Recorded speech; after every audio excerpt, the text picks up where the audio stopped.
This is Robin with Weight Loss Apocalypse. I'm bringing to you a 10-minute clip from a session that I recorded a couple days ago. This is a client who has had great success in her recovery.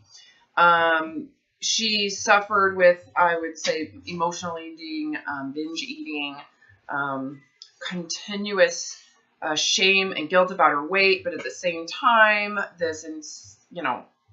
this idea that thinner people are superior, that she's a more worthy person when she's thinner, that she physically feels a bunch better when she's thinner, and despite all of that, her pressures to be thinner are magnified into her desires to overconsume out of feeling victimized by the fact that she has to diet and separate herself from reality.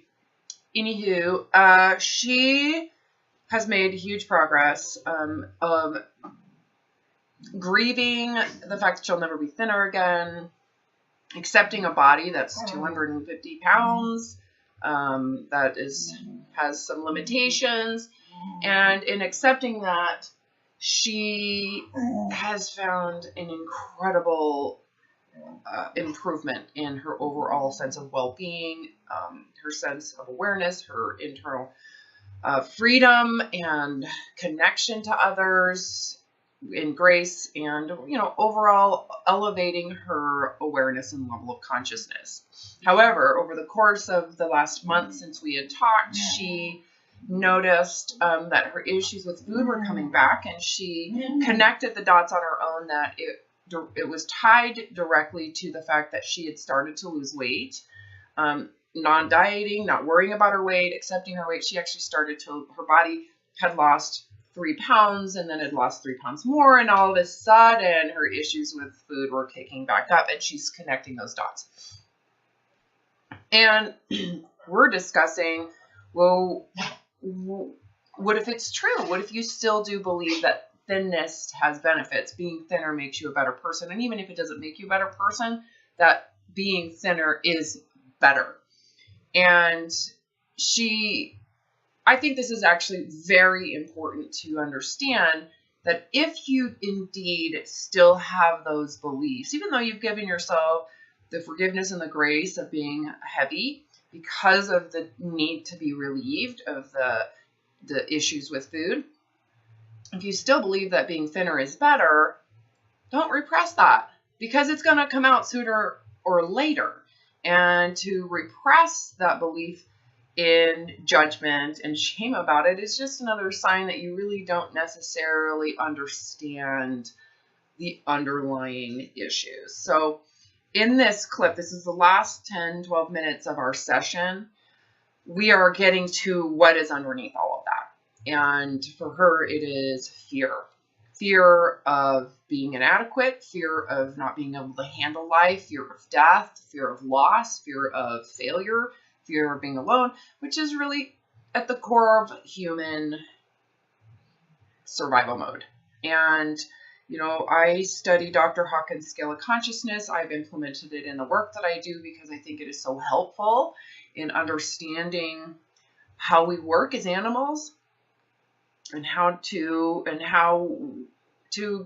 kind of transcend some of that, but knowing that part of our brain and that part of our evolution is there. So not to judge it.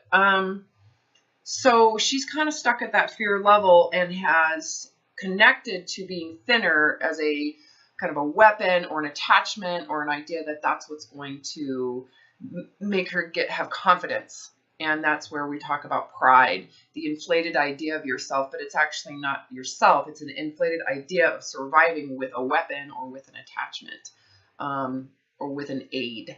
And so we've gotten rid of her aid of the I'm thinner and I feel better and I can handle life. Once we got rid of this concept of being thinner, the underlying reality of her fear of being inadequate, being incapable, and the judgment and the shame that she might be carrying about that is now showing up. This session is so kick-ass. I actually, as I re-listened to this, there were about 4 different parts of this that I wanted to share. And each time I continued listening, I was like, oh no, I got to share this part. Oh no, I got to share this part. It is so good. If you want to watch this entire session, it's in the private Patreon account for people who pay a monthly donation at minimum $5 to support this work. It is the link to the Patreon account is below. I've been posting complete sessions in there for close to a year and a half now, and so there's a lot in there. So if you are watching what's currently on YouTube, you're behind, people. I have evolved even more so since then, especially since I am writing this book coming up and another book. So if you need help, if you are feeling hopeless and you're desperate and you can sense the danger in your eating disorder, your disordered eating or obsession with exercise or whatever it is, I can work with you. There's a link to my website below as well where you can find the consult request form. We can set up a 90-minute consultation. It's $200, and we'll go from there. So, all right. Enjoy this session. I mean, what do I think what do I think is even gonna be different? Like, that's like, you probably are attaching success to it. You're attaching some type of proof. It's proof. There's meaning, so that's what you need to question. What is this? What's the meaning? What does this symbolize to me that is so important? Why is it so important? That I'm willing to sacrifice the freedom for it, because you've decided the weight, being thinner and losing this weight is more important than your freedom. I don't know. I guess I just felt a little feeling of like a pride. Well, there it is. Like, I feel a little pride, like, look at me, I did it all, I recovered, I'm free, and now I'm thinner, or I'm, like, lighter, so obviously what I'm doing has worked. I don't know, that sounds so gross. But well, it's like the narcissism saying, I'm better than you. So what you're doing is you're attaching your success to thinnerness. Is it? A little bit, Yeah, and you've got to recognize, well, what is the success then? What is real success? Is thinnerness really success? Is it? Question that dogma. Is being thinner truly success if it requires your narcissistic, self-righteous, self-promoting, diminishing of others? Is it truly successful if it means that you are miserable? No. Do you really want to be focused in on yourself all the time? What happens when you push out of survival mode is there's no point to focusing on yourself. You're focusing on what you're experiencing. It's not about me. It's about what I'm experiencing. That's true. That is still very... clear to you? Yeah. It's very focusing. I just feel like... Me. Yeah, that narcissism, I guess. I still can feel it a little bit. Yeah, so you need to... I think you need to get baptized, dearie. You need to, start over. Bam! Yeah. You're still bringing back past shit into this. I'm just feeling the essence of what I'm hearing, so that's where that came from, is the essence of what I'm saying is that you're still holding on to those your past. And you know what? Do you really want your past to be influencing your current reality? No. So let it go. Let it die. Commit suicide to it. Bury it. You wouldn't hold on to this belief system if given another chance. Go into reincarnation. There is such beauty that comes from death. Given the opportunity to die, for me, was the best thing that's ever happened to me. Everything I learned in those moments is what I'm trying to teach you and everybody else that's listening to these videos. Yeah. That's where this came to me. It was in a moment of total humility and the willingness to die. Not because I just wanted to die. It was because I was so miserable fixating on the body that wasn't worth living anymore. There was no life. There was no freedom. There was no space. There was no reality. All I had was this kind of cannibalizing in towards me concept that was just wasn't worth it. Wasn't worth anything. You know, it was worth dying. And so when I went into dying, and I had to grieve what a waste that life was, what a waste that precious soul was, and what a waste this existence was. Such a waste. You know, how much longer do you want to waste your experience here on your self-centeredism around your weight? Yeah. Is it really important that you lost you? Don't forget, it's you that's attaching to it. 3 pounds. It's really the body's shit going up and down, up and down, up and down in a day. Is it really you that needs to attach to it? Is it your success? Or is it just the body functioning better without you? Yeah. Why do you need to attach to it? Why do you need to take claim over it? Hi guys, it's me. I'm succeeding. I told you so. Look, there's proof. I'm so happy now that I'm thinner in my recovery. It really is the humility that's the doorway to that bliss. Mm-hmm. Yeah, it is. That humility, and then just taking attention off self, just losing that self-centeredness is like the most powerful part of this for me. That's where it just you got when it comes creeping back, and it's like you wanted it. So you have to question: do you really want people's respect or approval or friendship or whatever it is? Do you want it if it's attached to your weight loss? To some condition of the body? Do you really want connection to others based on the body? No. Neither do I, so I rejected it. I would rather be morbidly obese than to be thin and accepted. Thin and approved of. You know, fit and liked. I don't want it. So, you know, when people throw out compliments, it's just like, thanks. It doesn't come in. I don't even let it go here. It's like, why would you do that unless you want to suffer again? You know, I don't want to feel better than others. I don't want to feel that. That's a gross feeling to me because it came with so much darkness, you know? Yeah. It's a fantasy to think that this idea of being better than others is great. It's horrible. Oh, they're wonderful. No, don't do that to yourself. Or just to have anybody be impressed by you, or I don't want it. By me. I don't want it. Yeah, you got to reject it. I don't, even if they are, because you're who you are, or you're whatever it is. Do you really want that? Do you really want that? Because you know what it does? It takes all the freedom of truth about you and it shoves it into a dark hole that can't exist.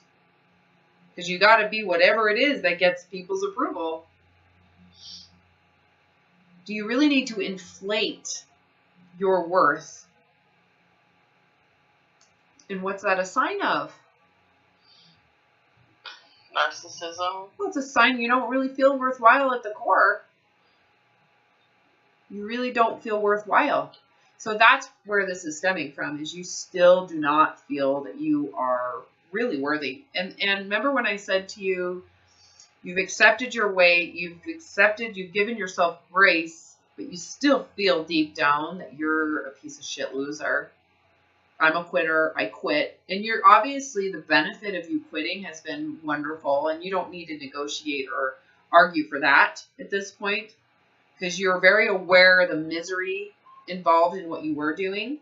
And so you've given yourself grace from that, but you certainly haven't forgiven the idea that you are a failure. Well, I still feel like I'm floating in space, like I'm still not sure what I am, so I think I'm just more vulnerable to getting dragged back down a little, or like I still, but I mean, great things, I'm trying to figure out, like I'm just called about taking a computer class and getting some more computer skills, and that feels good for like the future if I need to get a job and like. Okay, I just more want you to know computer skills. something. I want you to know something. What? You had said, I still don't know who I am. And that's keeps me vulnerable to being dragged down. Yeah. Well, I don't know who I am, and it's been 20 years, and I would never get pulled down. Why do I need to know who I am? And are you looking at some superficial new brainwashing to identify by? Yeah. So I'm just like, saying. What am I gonna do? D-O. Oh, well, you do what brings you joy. Do you know that, or does it just spontaneously occur when joy shows up? Well, I still have like a future to worry about, and I don't have savings, and I don't know. Okay. I don't. I still need to, express myself creatively. And how does that work? There's like so many unanswered, kind of daunting. I still have all my. It's like now I have all the shit that I never really dealt with because I was so busy, distracted about my body, and now that's kind of dwindling, and now I'm still like now I have Kristen's life, Yeah. Well, so what I just heard is anxiety, fear, doom, gloom. Yeah. I can't handle it. Bad. So that's the overall level of consciousness. That's where you're at, which is in survival mode, right? Or just I guess. Okay, that's okay. Like, how am I going to give this life meaning? I have to do something with it. You don't. Why can't you just enjoy it? Just let it blossom. Why can't you just let it occur? Why can't you just let it be spontaneous? Why does it have to be, part of it, your desire to control or to reach is because you do feel bad. You do feel lacking. You do feel a sense of fear. Where is that fear coming from?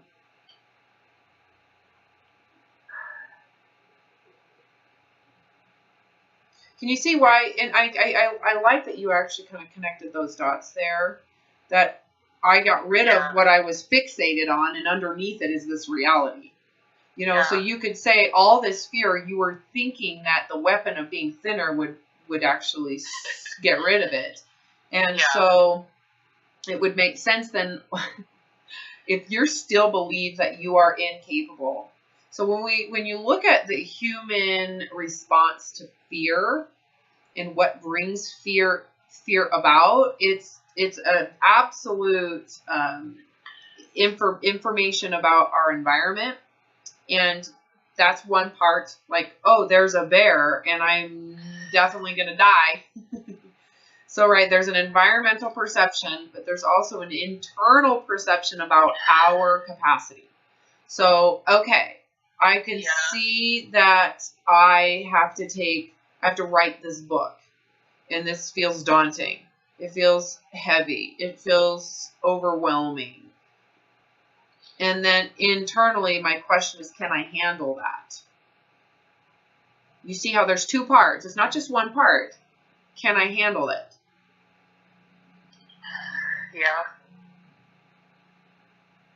So you might have two parts. There's a bear, and I can't handle it. So there's failure, and I can't handle it. Or, a bear is coming, and I'm not going to be able to handle it. Yes, you just agreed with me. So when I say there's failure, it doesn't have to be a bear. It can be I'm going to lose my job. There's failure. Okay, I'm going to have to file bankruptcy. There's a belief in failure there, right? The next question is, and can I handle it? Right? Because don't you agree? A bear equates to failure. I'm going to die. Failure. I'm going to be 500 pounds. Equates to some people as failure. Can I handle it? Even if it equates to failure, if you can handle it, what happens to fear? Goes away. It goes away. I think there's a lot of things I'm afraid I can't handle. Yeah, and that's where you need to go. So this whole conversation, as much as we're talking about why you're holding on to this thinness, this idea, or Why you still believe in that fantasy? Well, it would make sense if you still believe in the illusion that you suck and can't handle things. You need to pull yourself up into courage around, can I handle failure? Can I handle bankruptcy? Can I handle a job loss? Can I handle people thinking I suck? Or just, can I handle, what comes? What's coming from, losing my mom, which is, she's 80 now, and I'm facing, I live in fear of that a lot. But she's in perfect, incredible health. Yeah. Okay. So because, the reason why you would live in fear of it, again, even though she's imperfect, is because you don't think you can handle it. So I believe the next step of this process with you is going into, instead of making those assumptions and avoiding the answer, we need to go into the answers.